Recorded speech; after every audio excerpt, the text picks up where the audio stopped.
All right, we are here at the site of the Oatman massacre. The Oatmans, little backstory, were pioneers from Springfield, Illinois, and they were coming out west of California.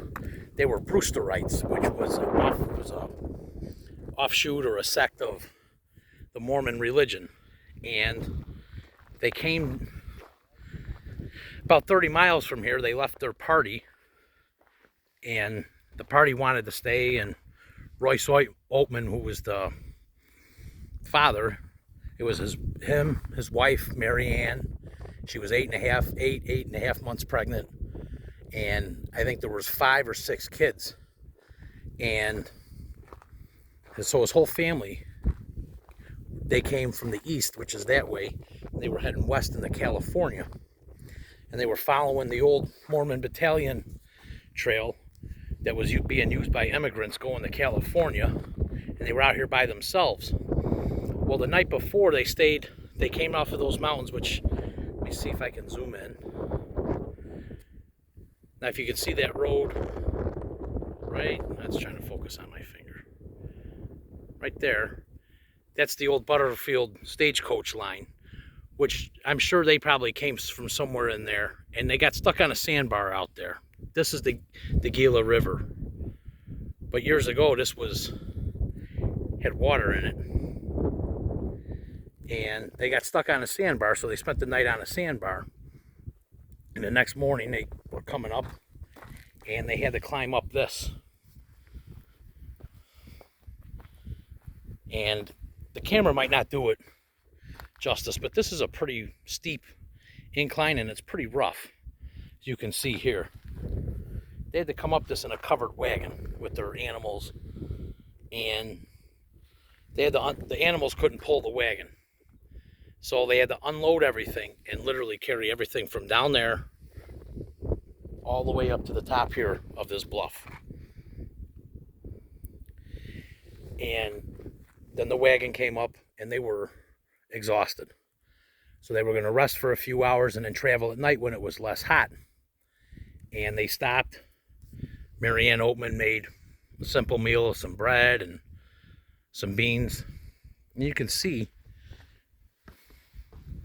if you look, see some of the wagon ruts here from the pioneers coming through. They came before and after the Oatmans. Many of these people came to the 49ers. And many other families followed to come out to California. You could go the northern route, which today is Donner Pass, or you could come this way. And a lot of people came this way. So they came anyway. The Oatmans came up this, got everything, got the wagon loaded up, got up to the top, and I'm going to walk up here.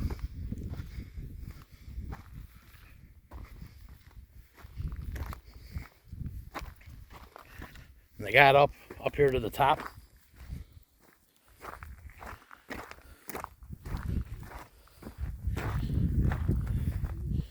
Mary Ann made a simple meal. They sat, rested, and then Olive's account, I think it was 3 Apache or Yavapai, the account stiffer, came up and tried to trade with them. And they asked for some tobacco, and Mr. Oatman gave them some tobacco. And then they wanted some cornmeal. Mr. Oatman said, nah, I don't have enough for my family, but eventually relented and gave them some bread, and they just kept pestering them, and finally they attacked.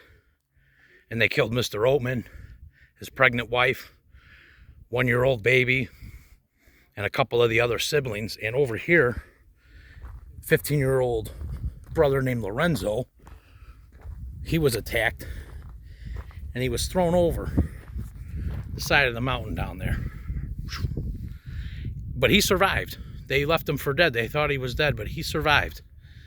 And they took Olive, who was 13, I believe, at the time, and Mary Ann, who was 7, and they took them north of here to their encampment, and they took their shoes off, and they had to walk barefooted over all this rock all the way across. And if you ever get time, you can read their account or Olive's account of the journey that she made. And she said their feet were just lacerated and just covered in blood. And eventually she was rescued, but this is the spot where her family was attacked and murdered. It was right here in 1851. And the family that died, Lorenzo recovered and got help, and 3 or 4 days later ran into the wagon train that was following him, and he brought them to the spot, and they buried him up here on the bluffs. But you can't really dig because it's rock. So then later they were buried right down there in that clump of trees, and there's a marker down there, but you can't get to it at this date and time because the road that takes you there, which is right way off in the distance where that little mountain is, little hill, there's a gate there and they got it closed. So, but that's where they're buried. And Olive survived. She's buried in Texas. I'm not sure where Lorenzo's buried, but Marianne, she died in captivity of starvation, and she's buried somewhere out in California. So, in an unmarked grave. But that mountain there, that's Oatman Mountain, named after her. And this is known as, that's Oatman Flats down there, they call it. But this is something to see, piece of history here. Something very terrible happened here to innocent family.